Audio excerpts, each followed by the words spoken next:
I was always on the run, worried by what I'd become. On a tendance à oublier que faire un bébé ne va pas toujours de soi. Pour Émilie, c'est malheureusement le cas. Dès qu'elle a voulu devenir mère, sa vie s'est transformée en parcours du combattant. Émilie est une warrior. Du haut de ses 34 ans, elle a tout connu.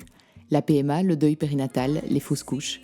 Elle a voulu me raconter la douleur de son parcours, les choses qu'elle ne veut plus entendre, les maladresses, les mots que ceux qui ne savent pas disent et ceux qu'ils devraient dire mais ne disent pas. C'est un épisode qui concerne tout le monde, celles dont le désir de maternité est contrarié par la nature et les autres, celles qui ne savent pas quoi dire ou faire mais qui veulent être là pour soutenir et accompagner. Bonne écoute. Bonjour Émilie, merci de me recevoir chez toi. Alors voilà, mais comme d'habitude quand on commence ce podcast, j'aimerais que tu te présentes. Qui es-tu et de qui est composée ta famille ? Bonjour Déborah, d'abord merci de me recevoir dans ton podcast, je suis hyper contente de pouvoir partager mon histoire. Donc moi je m'appelle Émilie, j'ai 34 ans et je partage ma vie avec Cédric depuis 4 ans. Et on est mariés depuis le mois de juillet dernier. Et c'est toujours une question bizarre parce que ma famille se compose en fait d'un petit garçon qui n'est pas là. Alors quand on me demande, c'est un peu difficile de répondre à la question, mais ouais, il y a un petit garçon dans le livret de famille en tout cas. Et c'est de lui qu'on va parler. C'est pour ça que je suis là aujourd'hui, parce que c'est toi qui m'as contactée, parce que tu avais besoin de raconter ton histoire, et je pense effectivement que c'est une histoire qui a besoin d'être entendue. Donc voilà, on revient à la base. C'est une question que je pose généralement pour commencer. Est-ce que tu as toujours voulu être maman ? En fait, c'est une question que je me suis jamais vraiment posée. Ça semble assez naturel. J'ai grandi dans une famille, on était 3. Mes copines ont eu des enfants. Je m'étais toujours dit, le jour où je rencontre le bon, j'aurai ça dans les tripes. Donc oui, je me suis toujours dit que j'aurais des enfants. Et puis ma sœur en a eu 3 assez facilement. Et donc oui, moi je m'étais dit, dès que je rencontre le bon, on y va. Et puis j'ai rencontré le bon. Et on a essayé. Donc vous avez essayé assez vite dans votre relation ? Franchement, oui. Avec Cédric, on a accéléré les choses. Après 6 mois, on a emménagé ensemble. Et je crois qu'après 1 an, on s'est dit, on s'aime, on fait un bébé. Et donc j'arrête la pilule. Et puis, je me souviens encore, franchement, des premiers rapports qu'on a eus non protégés. C'était la première fois de ma vie que j'avais un rapport non protégé pour faire un bébé. Et je me souviens que ça m'avait émue. Je rigole aujourd'hui parce que j'étais loin d'imaginer tout ce qui m'attendait. Mais, et donc, ouais, on a essayé comme ça. Et puis, donc, j'ai arrêté la pilule. Et puis, je suis pas tombée enceinte. Test négatif. Je me dis, zut. Et en fait, mes règles sont jamais arrivées.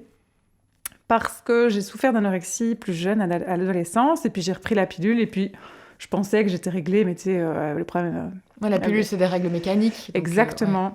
Et donc, elles sont pas arrivées. Et donc, j'étais voir ma gynécologue. Et elle n'était pas hyper motivée, pas hyper emballée à l'idée que je fasse tout de suite un enfant. C'était sans compter sur le fait que je suis très têtue.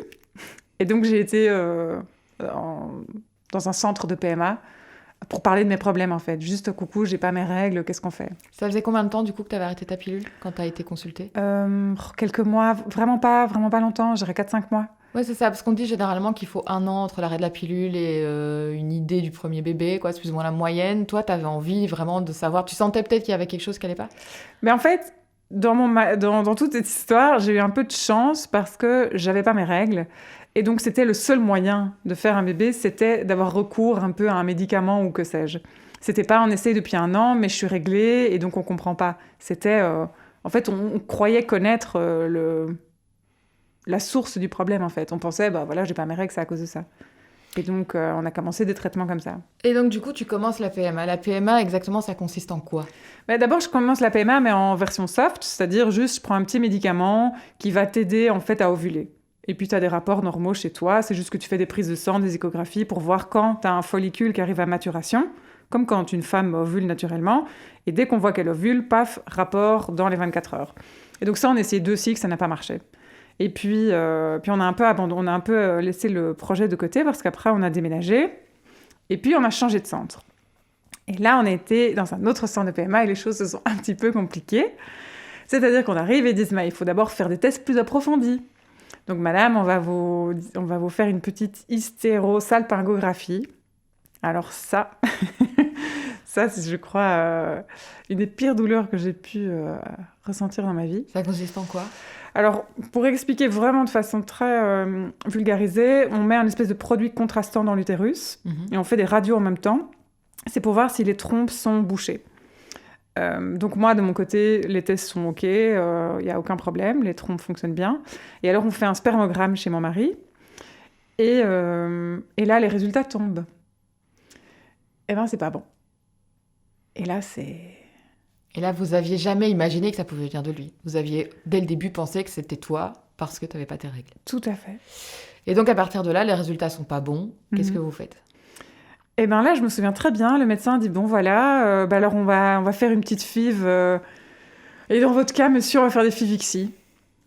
Parce que c'est... donc, FIVIXI, j'explique, on va ponctionner des ovocytes chez la femme, dans les petits follicules. On va essayer d'en faire un maximum. Donc, pas juste un, comme quand on ovule normalement, mais un max. On va vraiment bourrer aux hormones. On fait des petites injections tous les jours, c'est très agréable. Et ensuite, on va venir ponctionner tout ça. Et puis, on va les mettre en contact avec un seul spermatozoïde qu'on va venir insérer dans l'ovocyte. On met ça en culture, on appelle ça, pendant 3 jours ou 5 jours. Et puis ensuite, on transfère l'embryon. Bon, c'est assez... Voilà, quand on n'est pas dedans, c'est un peu un jargon compliqué. Mais donc, moi, ce que je comprends, en tout cas, c'est que adieu le bébé fait sous la couette. Adieu le test pipi surprise où on pleure avec son amoureux. Adieu tout ça, en fait. Et il me dit, vous pouvez vous commencer à vous piquer ce soir si vous voulez. Ouais, et donc là, tu réagis en... D'abord, tu te prends une claque, quoi. Mais je m'effondre. Ouais. Je m'effondre. J'ai l'impression que... Enfin, c'est un tsunami. On est là, quoi ? Enfin, de quoi il me parle ? Aucun tact. Là, pour le coup, vas-y, c'est 2-3 injections. Madame, ça va aller. De la culpabilité pour mon conjoint. Parce que lui, évidemment, lui, il fait rien. C'est la fille qui prend tout. C'est toi qui te fais des piqûres et qui devient folle. Mais bon, voilà, on le fait. On se dit, bon, bah, si c'est ce qu'il faut pour faire un bébé, bah, go, on est amoureux, on a envie d'un enfant. On l'aura, quoi. Là, tu te dis, on aura notre bébé. Oui, et moi, j'étais là, mais c'est bon, dans 9 mois, on a un bébé. Hein. Et comment ça s'est passé ? Eh ben, donc, on fait cette ponction, je me pique, je le vis super mal. J'ai une phobie des aiguilles. Je me souviens, il faut toujours se piquer une heure précise. Là, je crois que c'était à ce moment-là, c'était 19h ou 20h. Et alors, on avait un petit rituel avec un petit verre de vin. Mais je te promets que je chialais pendant 10 minutes à chaque fois pour me piquer. C'était absurde. Mais c'est quand même vachement bizarre de prendre ton vent, de te piquer, ça fait mal, alors tu te piques trop lentement, et puis ça t'explose la chair, enfin, c'est vraiment pas chouette. Oui, c'est tout sauf naturel, quoi. C'est tout sauf naturel. Bref, t'es chargé aux hormones, donc t'es hyper sensible aussi. T'as les ovaires qui sont énormes, t'as mal au ventre, enfin, c'est vraiment pas cool, surtout pour aller bosser, faire semblant que tout va bien. Parce qu'au début, tu fais une seule injection, mais à partir de 5 jours, quand t'as un ovocyte qui commence à trop grandir, ce qu'on fait, c'est on bloque l'ovulation. Donc, tu dois faire une 2e injection. Ça, pendant 5 jours encore. Donc, 2 piqûres par jour. On fait la ponction. Et puis après, j'ai fait une hyperstimulation. Donc, j'avais en fait les ovaires qui étaient gigantesques, avec du liquide dans le ventre. Je t'épargne les détails. Mais donc, voilà. On a fait un transfert d'un petit embryon congelé, parce qu'on les avait tous mis au frigo. On en avait 3. Et on a fait un transfert, et je crois que c'est un des plus beaux jours de ma vie.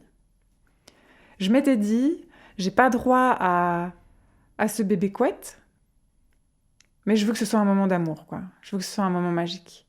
Et j'avais fait une playlist avec de la musique classique, du Chopin, que j'adore écouter, tout ça.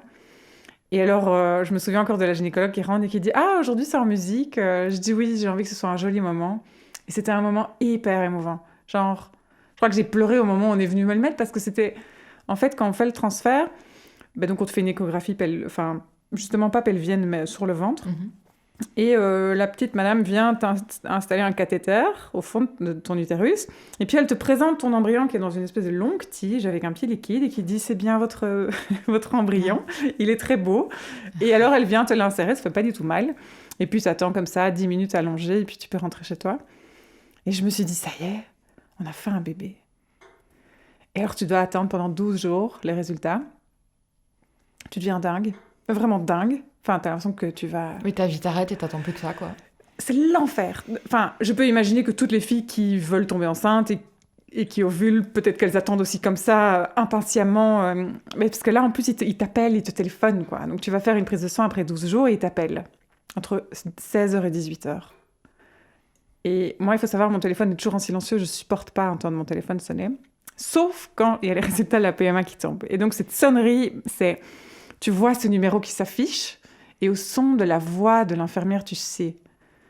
Et là, Oui. elle me dit... Et j'entends que c'est positif, quoi. Et moi, je ne crois pas une seule seconde. Et Oui, à la fois t'attendais et t'osais pas vraiment espérer, mais t'espères quand même. Et c'était... En plus, Cédric, je lui avais demandé, je sais pas, d'aller faire une course ou quoi. Elle a appelé un peu plus tôt que prévu, donc j'ai pu lui dire. J'étais trop contente. J'avais droit à ça, quoi. J'avais droit à lui faire la surprise quand même s'il savait que ça allait tomber, mais je lui ai dit. Et donc tu es enceinte. Et comment se passe ce début de grossesse? Un peu dans l'angoisse, parce que j'ai perdu du sang après genre 10 jours ou quoi. On était aux urgences. Ils voyaient comme une petite poche à l'écho, mais c'était encore trop tôt que pour voir un embryon. Et donc un peu d'angoisse, mais finalement, les choses se passent bien. Mais j'arrive jamais vraiment à me détendre. Je me souviens quand ma gynécologue m'a appelée pour les résultats du NIPT et pour me donner le sexe de l'enfant. Elle me dit alors, curieuse de savoir le sexe. Et moi, j'étais là, ouais, je veux aussi savoir s'il a une trisomie. Bah non, bien sûr qu'il n'a pas de trisomie. Alors, vous voulez savoir? Et puis, j'ai dit, bah oui, évidemment. Et puis là, elle m'annonce que c'est un petit garçon. Donc là, super, trop heureuse. Et puis, les choses se passent bien. Mais j'ai quand même du mal un peu à me détendre. Je crois que je suis un tout petit peu de nature angoissée. Et Mais après un parcours comme ça, de toute façon, après un démarrage comme ça, tu sais que t'as pas 10 chances non plus là et qu'il faut oui, tout ça, jouer, c'est quoi. vrai. Ouais. Et puis aussi, les choses, bizarrement, me sont parues un peu trop belles. Je me suis dit, non, pour moi, la PMA, on galère, quoi. Parce que je me souviens que quand j'avais dit que j'allais commencer le parcours PMA, j'ai quelqu'un de proche qui m'a dit, oui, méfie-toi, la PMA, ça peut durer très longtemps. Je suis dit, merci pour l'encouragement. Et donc, je me suis dit, ouais, on a trop de chance. Et tu as eu de la chance, donc ta grossesse s'est passée relativement bien, donc comme tu me le dis. Et puis à 6 mois de grossesse, tu apprends que finalement, ça se passe pas aussi bien que prévu. Ouais, donc en fait, c'était à l'échomorpho des 5 mois. C'était le 23 août. Je peux te dire que ce jour-là, je me souviens absolument de tout.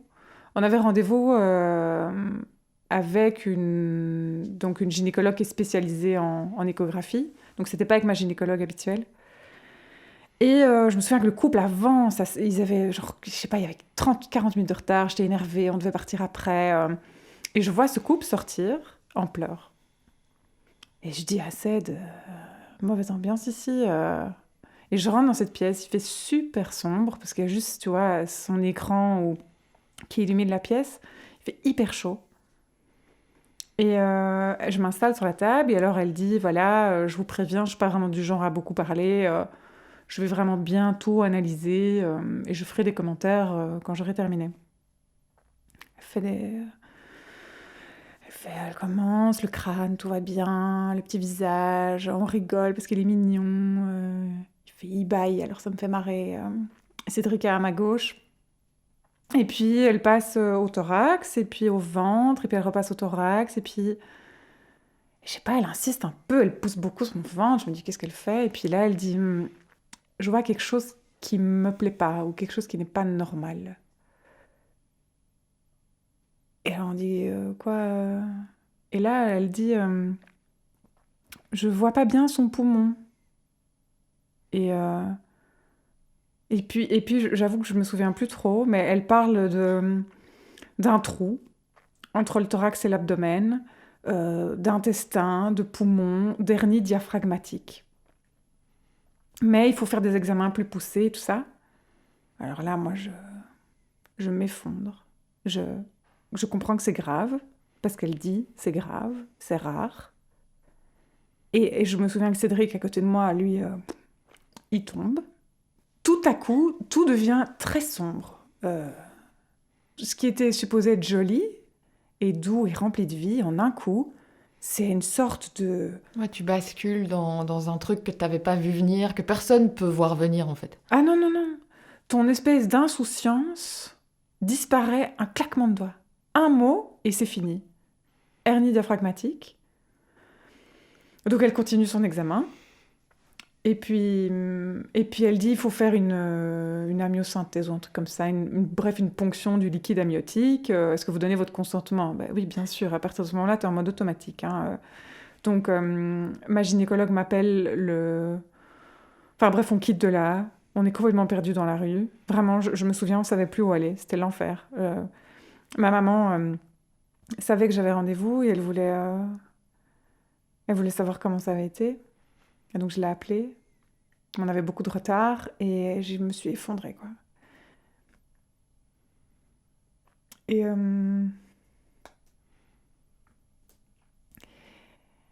et donc s'ensuivent des examens, la myosynthèse, pour savoir en fait si sa malformation était liée à une éventuelle maladie, s'il n'y avait pas un problème chromosomique associé à ça.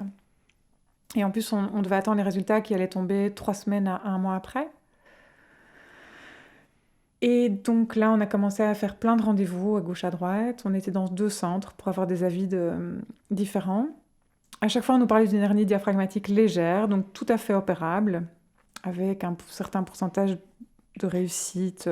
Mais bon, tu te dis quand même, ok, mais là, vous me parlez de pourcentage de réussite, de survie. Ouais, qu'est-ce que ça veut dire, quoi? Ouais, là, tu... Ouais, voilà.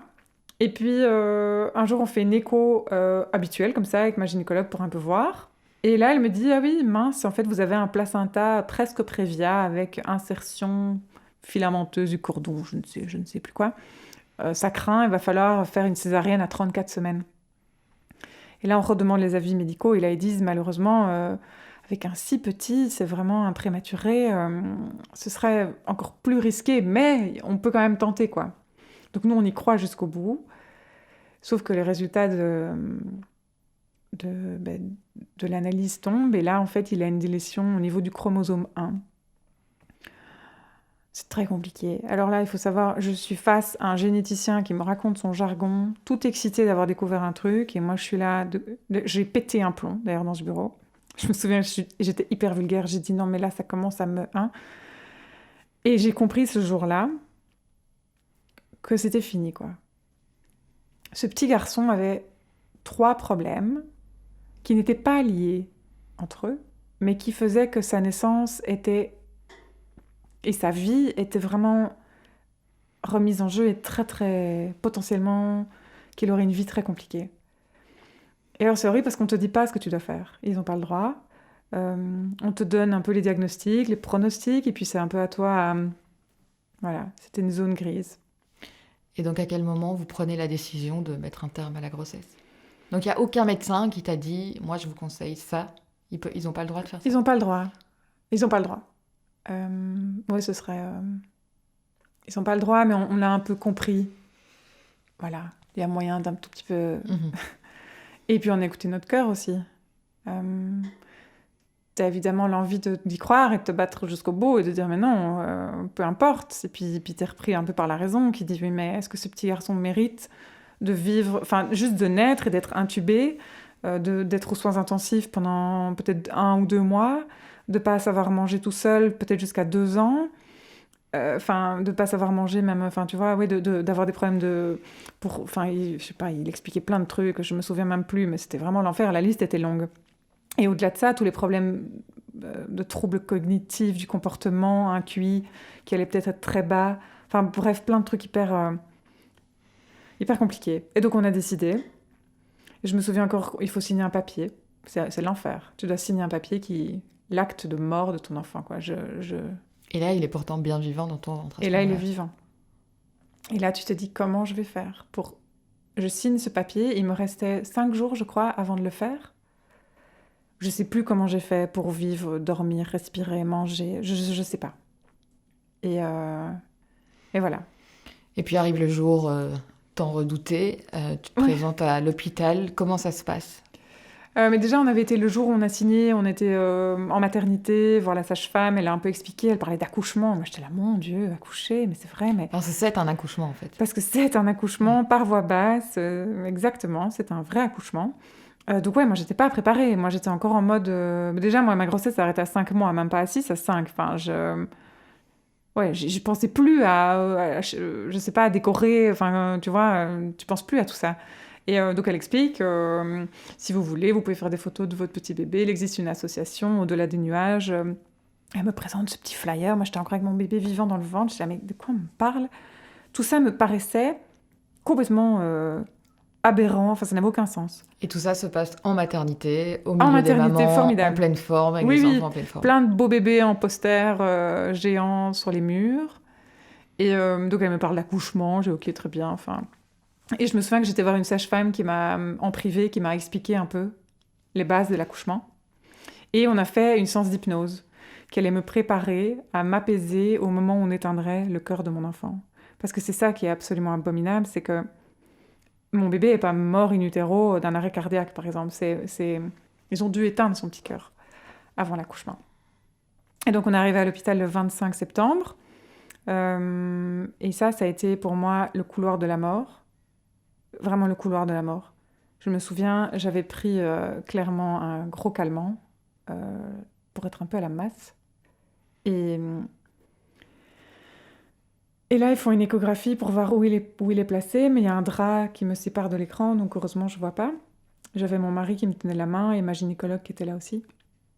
Et j'avais mes écouteurs avec cette fameuse sage-femme où j'avais enregistré sa voix qui me guidait pour m'apaiser. Et donc, ils mettent d'abord une première aiguille. Et là, ils l'endorment un peu, je crois. Et puis, ils reviennent avec une deuxième aiguille. Et là, je me souviens que quand la deuxième aiguille a percé mon ventre, j'ai su que c'était fini. Et j'étais hyper triste, je culpabilisais. Je me souviens que je m'excusais et que je lui ai dit « Je t'aime » 1 milliard de fois.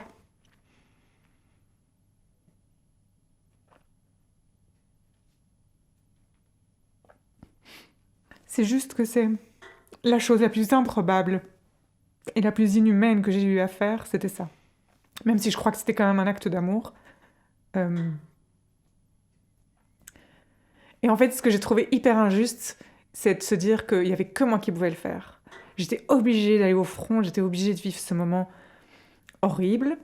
Mais t'as été obligée de prendre la décision, puis c'est toi qui le mets au monde, c'est toi qui ouais. vis tout avec lui, en fait. Et c'est la première fois que j'avais une épreuve comme ça, hyper difficile, où tu peux compter que sur toi-même. Et en fait, ça m'a hyper fort... J'en suis ressortie grandie et hyper forte. Parce que jamais j'aurais cru un jour être capable de faire ça. Mais en fait, t'as pas le choix. Je dis toujours c'était un non-choix. J'avais pas le choix. Dans les deux situations, c'était de toute façon l'enfer. Et nous, on était là, en plein milieu. Et en fait, j'avais un peu hâte que ça se termine. Et donc, quand on a éteint son petit cœur, j'étais soulagée. J'étais là, maintenant, je vais accoucher, ça va aller vite fait. Hop, dans 24 heures, je suis à la maison, même pas. Moi, naïvement, je croyais que le soir même, j'allais être rentrée chez moi. Non, pas du tout. Le travail a été long. En parlant d'enfer, après l'enfer et encore l'enfer, l'accouchement a duré 34 heures. Ça a été très, très, très, très, très douloureux, long, éprouvant. Mais je crois que au-delà de la douleur physique, c'est de nouveau ce truc insensé d'accoucher. T'es en salle d'accouchement. Donc tout ce temps où toi, tu as ton bébé mort dans le ventre et que tu attends de donner naissance à un enfant sans vie, tu entends autour de toi des bébés qui pleurent. Ouais, et en plus, l'expression dit « donner la vie ». Ouais. Mais t'entends surtout tous ces petits bébés. Et je me souviens que c'était, mais, improbable. Tu trouves que les mamans qui traversent ce genre d'épreuve devraient être mises dans un autre service ? Complètement. Surtout, une fois qu'il est arrivé, on a voulu me mettre en maternité, donc dans une chambre. Alors là, je peux te dire que j'ai pris mon mec par le col et je lui ai dit, moi vivante, je ne dormirai pas ici. Et donc on a dû insister franchement, je crois 4-5 fois. Et finalement, on m'a mis en gynéco, je sais pas où, je m'en foutais, je voulais juste pas entendre des bébés. Mais on vous mettra au fond du couloir. Non, par principe, je veux pas de ballon, je veux pas de famille heureuse qui viennent. Non.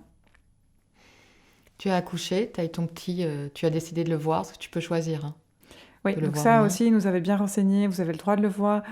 Franchement, à l'hôpital, c'était une chouette équipe. Ils nous ont dit, vous avez le droit de le voir 1 fois, 2 fois, 3 fois. Vous pouvez le voir autant que vous voulez. Vous pouvez passer autant de temps que vous voulez avec lui. Et je me souviens que j'avais dit, quand j'aurai poussé, mettez-le moi sur le ventre. C'était mon rêve, je dirais. Et je me souviens que ma gynécologue, avant, me dit, bon voilà, il faut quand même que vous sachiez que votre bébé, il va être un peu abîmé. Parce qu'il est dans votre ventre et qu'il fait une piscine assez chaude. Et que, il va être un peu... sa peau va être abîmée. Ce sont des bébés qui ont la peau très très rouge, très très vive. Ça fait un peu peur parfois. Donc, elle me prévient. Et je dis, ok, on va d'abord le mettre dans son petit pyjama et puis vous me le présenterez. Sauf qu'après l'accouchement, mon placenta s'est pas décollé. Parce qu'évidemment, ça pouvait pas être un peu plus compliqué. Donc, j'ai dû me faire opérer en urgence. Là, j'ai eu très très peur. Mon mari aussi, je crois. On a tous les deux cru que j'allais y rester. Finalement, je me réveille un peu à la masse à 2h du matin. Et là, je fais moins la maline. Je dis, j'ai quand même peur de le rencontrer. Et j'envoie, je me souviens, mon mari en éclaireur, alors que lui avait dit qu'il n'était pas sûr de vouloir le voir. Puis il revient et me dit, il est trop mignon, il est tout petit. Alors je dis, ok, j'ai envie de le voir. Et je me souviens que c'est une infirmière qui le portait dans les bras. Il était habillé de son petit pyjama que j'avais acheté pour lui. Il y avait un petit bonnet et un nid d'ange qu'on avait reçu d'une association, Fil d'Ange. Et je me souviens que j'ai fait la réflexion, c'est bizarre, je le reconnais pas. Truc absurde parce que je l'avais jamais rencontré, ce petit garçon. Mais je l'avais pas imaginé comme ça, il avait la bouche ouverte et je crois que ça m'a perturbée. Alors elles lui ont fermé la bouche et elles se sont approchées tout doucement de moi avec lui. Et j'avais tellement peur de l'abîmer comme ça, alors elles me l'ont mis comme ça dans les bras. Et il était parfait. Il était petit, il mesurait 36 cm, 900 grammes. Et il avait des doigts très longs, de pianiste. Et je me souviens que je voulais absolument... Je voulais voir son cordon ombilical. Et je me suis dit, tiens, c'est plus fin que ce que je croyais. J'ai voulu voir son petit zizi. J'ai voulu voir ses petits pieds. Il avait juste une goutte de sang qui sortait du nez, ça m'a rendu triste. Et mon plus grand regret, c'est que j'ai jamais soulevé son bonnet. Et donc je sais pas s'il avait des cheveux. Et ça me rend hyper triste.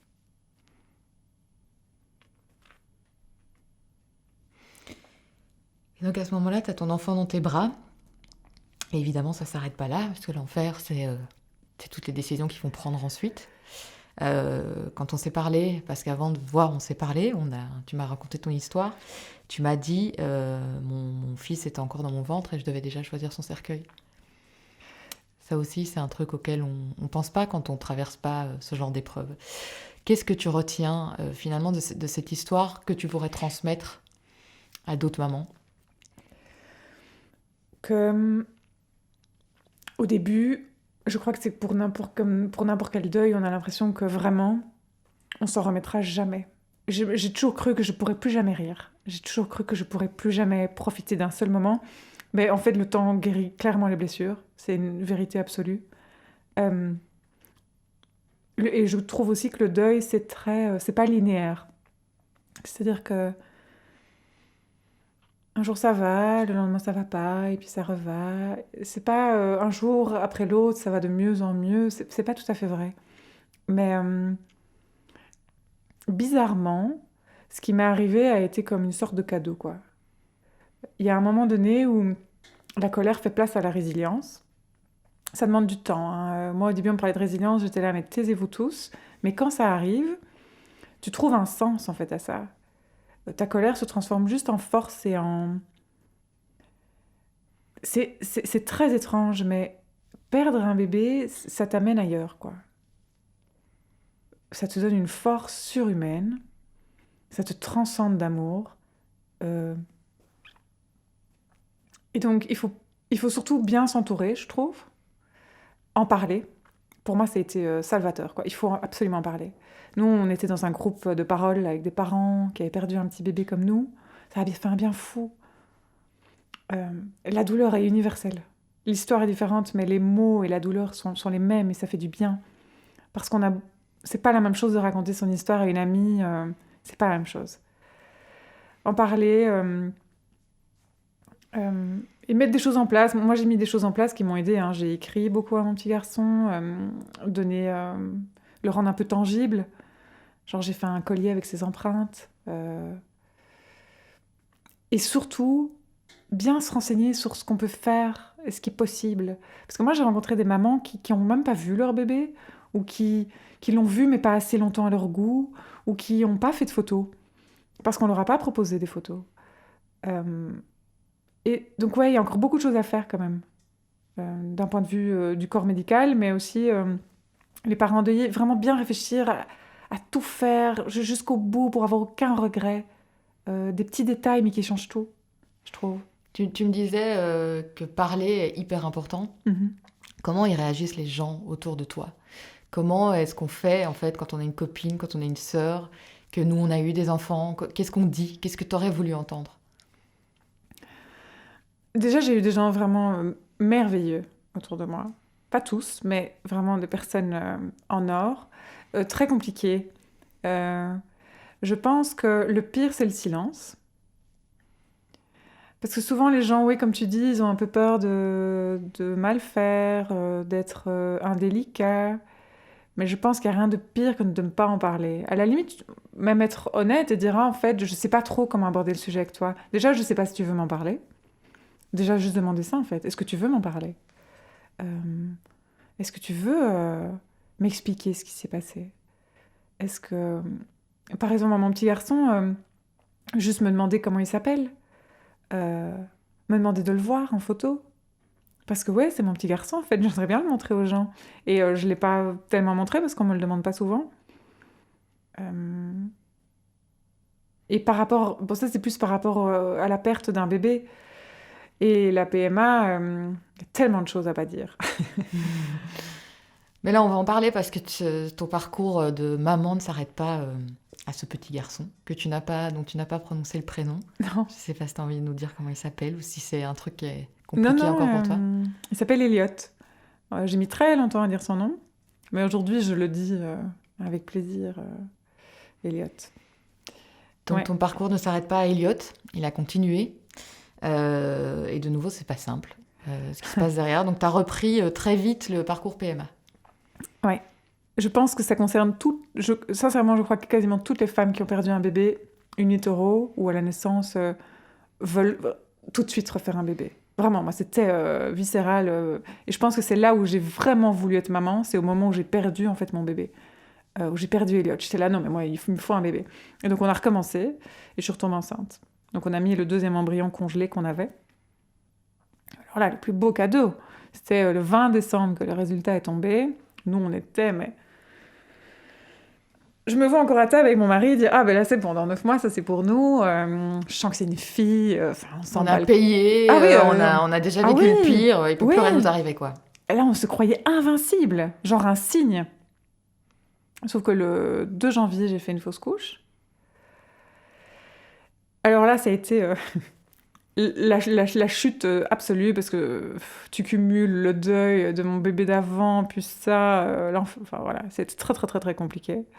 Heureusement, j'ai un mari plus que formidable. Donc, on est sortis de ça. Mais ça a vraiment été un traumatisme pour moi, cette fausse couche. Tant dans la façon dont elle est arrivée, dont elle a été traitée par l'équipe médicale, le manque d'informations que j'avais. C'était une fausse couche précoce? Oui, c'était à 7 semaines. En un coup, j'ai eu des douleurs de règles. On a été en PMA en urgence. On a été reçus par un médecin pas du tout empathique. Mais je ne vois rien à l'échographie. J'adore, je fais un bon accent bruxellois alors qu'elle n'a pas du tout d'accent quand elle le dit. Et je dis, mais c'est normal, je suis en train de le perdre là. Je me vidais de mon sang. Et donc elle m'a dit, je suis désolée, voilà, il n'y a pas d'embryon, quoi. Il était en train de s'évacuer. Et donc j'ai été aux toilettes et je l'ai senti passer. Et ça c'est... ouais, c'est... Pour celles qui ont vécu une fausse couche, sentir ce truc passer en toi, c'est un arrachement. Et puis après, vous pouvez faire une petite prise de sang pour voir si le taux HCG a bien diminué. Et puis merci d'être venu, quoi. On vous envoie la facture. Et toi, tu les rentres fausses chez couches toi. sont pas non plus pris en charge de façon empathique, alors qu'on le sait, les statistiques c'est dingue, c'est une femme sur 3, je crois. Ouais, Une femme en fait, sur 3, une femme sur 4. ouais, quand tu tombes enceinte, tu as une chance sur 4 de faire une fausse couche. Ouais. Et c'est vrai qu'on n'en parle pas.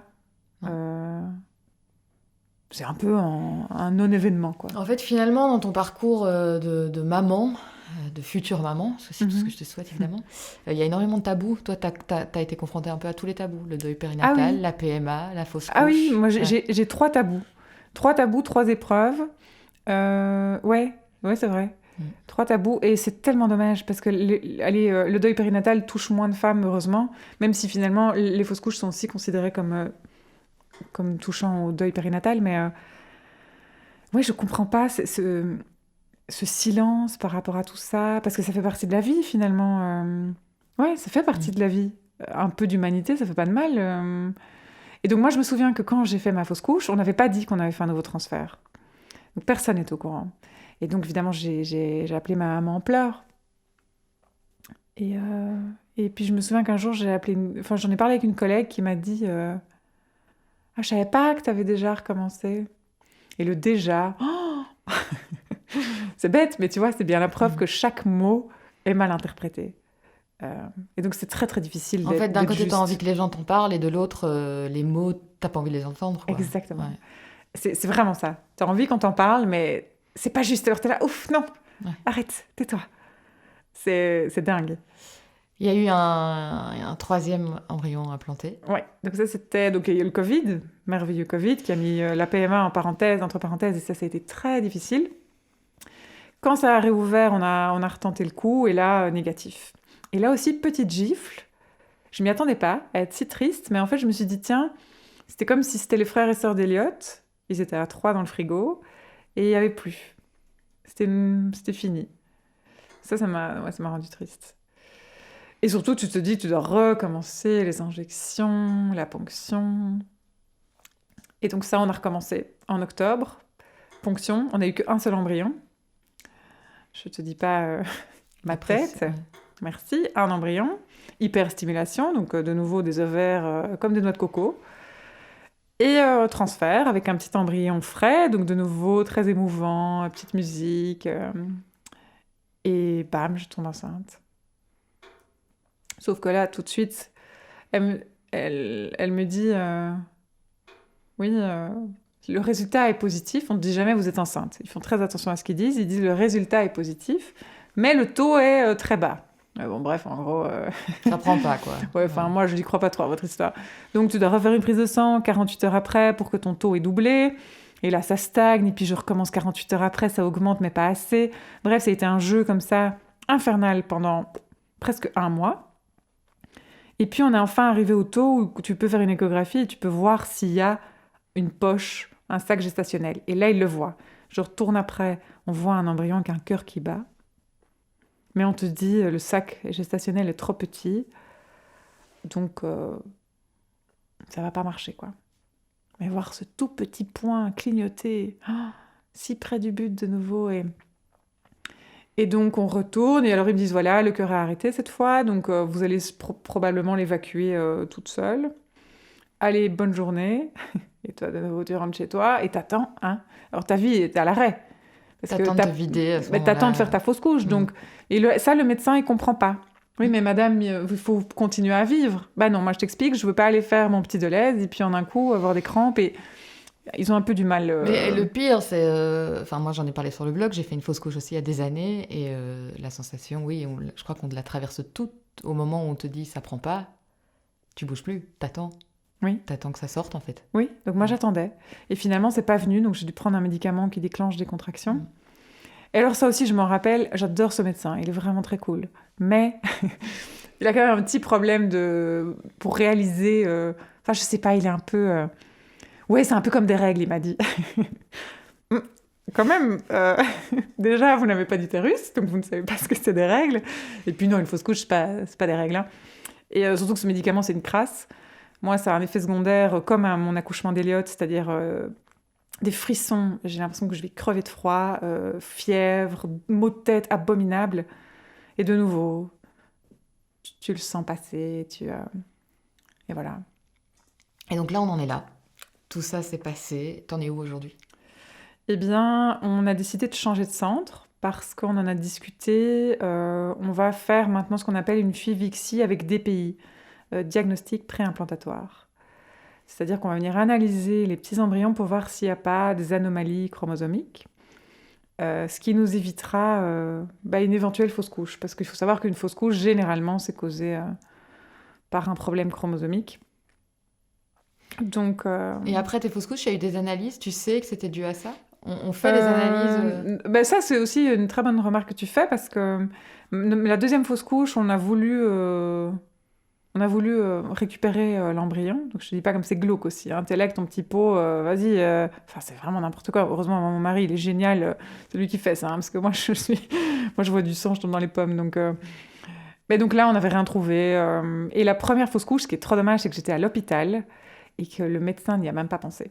Et ça, le généticien m'a dit, d'ailleurs je passe un message à toutes celles qui nous écoutent, si un jour vous faites une fausse couche et que vous avez le courage de récupérer l'embryon, c'est hyper intéressant pour la génétique et même pour vous, pour parfois comprendre en fait ce qui s'est passé. Et pour que ça se reproduise pas. Oui, exactement, parce que parfois tu peux être porteur d'une maladie génétique en commun et tu le sais pas. Avec mon mari, en fait, quand il y a eu le problème avec Elliot, on a fait tous les karyotypes et tout, et nous, je sais qu'on n'est pas porteur sain d'une maladie en commun. Ce qui fait aussi que le DPI n'est pas remboursé. Et c'est cher. Oui, ça coûte... c'est très, très, très, très cher. Je ne sais pas si je dis le prix ou pas. Ouais. Par embryon, je crois que c'est 400 €. Alors, voilà, fais vite le compte. Et donc, du coup, la tournée là, ça a déjà commencé? Ça va commencer? Donc là, on va commencer en avril. Alors, rien que ça, c'est l'enfer, parce qu'à cause du Covid, ils me disent, ouais, désolé, la liste d'attente est rallongée. Alors quand ils m'ont dit, vous pouvez commencer le 6 avril, moi j'étais là en syncope, j'étais là, non mais je veux bien un peu attendre, mais il y a quand même des limites. Donc ouais, le 6 avril. Sur le parcours PMA dont tu me parles, c'est évidemment long, c'est évidemment difficile. Qu'est-ce que tu voudrais dire? Qu'est-ce qu'on ne sait pas sur la PMA? Voilà, tu me disais par exemple que les gens étaient maladroits par rapport à ça, que voilà, tu m'avais dit aussi quand on s'est parlé au téléphone que si tu n'avais pas été freelance, que tu ne pouvais pas aménager tes horaires, tu ne savais pas comment tu aurais fait. Donc qu'est-ce que tu peux partager aux mamans qui doivent, qui viennent d'apprendre qu'en fait le parcours PMA, ça va être pour leurs pommes, quoi? J'ai envie de dire, en fait, il faut pas être trop pessimiste dès le début. Faut se laisser un peu de jus. Faut accepter déjà qu'on n'aura pas forcément la vie qu'on attendait. Soit ce sera, il faut faire le deuil de ce petit bébé couette. Il faut faire le deuil de ça. Mais finalement, c'est pas très grave. Il faut essayer de se dire que la PMA est un moyen absolument merveilleux pour essayer d'avoir un enfant. Essayer de le voir un peu comme un ami et comme une épreuve qui te renforce, mais tellement. C'est franchement un peu un tout petit cadeau. Pas tous les jours, je le dis pas tous les jours, mais quand je suis dans une bonne journée, je me dis, ça te fait grandir, Moi, parfois, je me regarde dans la glace et je dis, regarde toi, t'avais peur des aiguilles, t'avais peur de tout, et en fait, t'es capable de plein de choses. Il faut continuer à y croire. Et le plus important pour moi, c'est de ne pas se victimiser. J'ai été fort un peu dans le fatalisme comme ça, tu vois. Le sort s'acharne, regarde, je perds un bébé, je fais des fausses couches. Non, il faut sortir de ça, quoi. Et il y a un truc aussi... J'aime pas ce mot lâcher prise parce qu'on l'utilise à toutes les sauces et que ça me fatigue. Mais cette espèce de prendre un peu de recul et accepter que tu peux rien changer, que c'est comme ça t'aide quand même un peu. Et un truc qui, moi, change vraiment ma vie, c'est de me dire que on dit souvent, et je l'entends aussi aux femmes qui sont en PMA, je serai heureuse que quand j'aurai enfin mon enfant dans les bras. Mais je pense que c'est la plus grande erreur qu'on peut faire parce que il faut pas remettre son bonheur à plus tard. Il faut pas mettre son bonheur comme si le bonheur dépendait de quelque chose d'extérieur à soi, et encore moins d'un pauvre petit bébé qui a rien demandé. Parce que si on met tout notre bonheur sur ses épaules en disant « Ah, c'est toi qui vas nous rendre heureux », mais pauvre enfant. Et il faut essayer de profiter de ce qu'on a, c'est-à-dire de... Moi, j'ai un amoureux merveilleux, et c'est déjà très bien. Et dans un tout petit coin de ma tête, je me dis, et ça c'est quand même important, c'est possible que je n'ai jamais d'enfant vivant. Je veux que ça reste une option, qui n'est pas horrible, qui n'est pas la fin du monde. C'est pas ce dont j'aurais voulu, clairement. Mais il y a des vies très heureuses sans enfants. On peut trouver de l'amour ailleurs. Donc ça, je crois que c'est important. Parce que c'est une phrase qu'on dit souvent, mais ça marchera d'office. Tu seras d'office maman un jour. Eh ben moi, je dis non, c'est pas vrai. Moi, j'y crois plus. Après avoir perdu un bébé et 2 fausses couches, tu prends du recul, en fait. Tu te dis, ben non, c'est possible que j'en ai jamais. Tu t'es posé une limite? Tu t'es dit j'irai jusque-là et après j'arrête? Ou tu te dis j'irai jusqu'à tout ce que j'ai et je verrai bien? Eh ben, ça, c'est une très bonne question parce que c'est une phrase qu'on entend souvent en PMA. Les femmes disent souvent, jusqu'à quand j'accepterai ça? Et je crois que les femmes sont des battantes et vraiment des guerrières, des louves, Oh, on est bien plus fortes que les hommes pour ça. Ça, j'en suis persuadée, vraiment. Donc, jusqu'à quand? Eh bien, en fait, je crois juste... Je sais pas. Je sais pas le dire parce qu'en fait, à chaque fois, je me dis, je vais arrêter. Et puis, t'as cette envie dans les tripes d'avoir un bébé. Alors, tu vas jusqu'au bout, je crois. Il y a un terme que tu n'aimes pas, c'est mamange. C'est un terme qu'on dit, c'est comme ça qu'on appelle les mamans qui ont perdu un bébé. Comment est-ce que tu te définis aujourd'hui? Est-ce que t'es maman au fond de ton cœur? Est-ce que le fait d'avoir eu ce petit Elliot dans tes bras a fait de toi une maman? En effet, j'aime pas le terme mamange. Alors pourquoi? Je me sens pas maman au quotidien, tu vois, je suis pas là à me réveiller, à m'occuper de mon petit garçon. En fait, je me suis sentie maman pour la première fois quand je lui ai acheté son petit pyjama et que j'ai mis des petites nominettes. J'ai lavé son pyjama comme si ça allait être un enfant né vivant. Là, je me suis sentie vraiment maman. Et parfois, je me sens maman quand on va le voir. On a répandu ses cendres dans un joli endroit.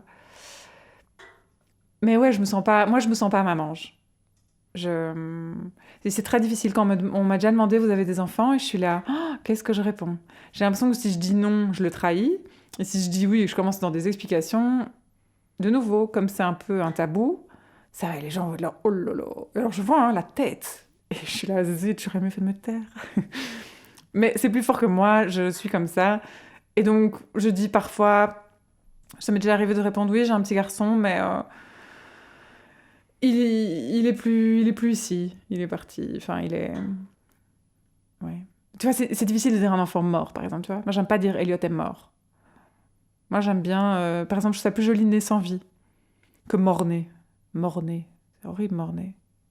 On préfère se dire qu'il est né, mais qu'il n'y avait plus de vie en lui, quoi.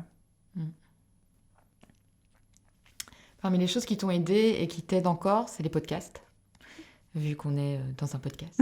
Est-ce que tu peux me dire voilà, qu'est-ce que tu as écouté, qu'est-ce que tu as entendu qui t'a vraiment fait du bien? Que ce soit sur le deuil périnatal ou que ce soit sur la PMA. Ouais, j'écoute beaucoup de podcasts et c'est génial d'entendre d'autres histoires. J'aime bien entendre des histoires aussi... j'aime bien les happy endings, ça c'est cool. Hein. Mais quand tu galères encore, t'aimes bien entendre des histoires d'une fille qui n'a pas forcément encore son bébé dans les bras. Et je trouve que c'est toujours inspirant, des filles qui, malgré les épreuves, arrivent quand même arrivent encore en fait à vivre, quoi. Et moi, de temps en temps, ça fait des petites claques. Genre, oui, la PMA ne me définit pas. Je ne vis pas... La PMA n'est pas moi. La PMA, c'est à côté. Et quand j'entends ça, je me dis, oui, c'est vrai.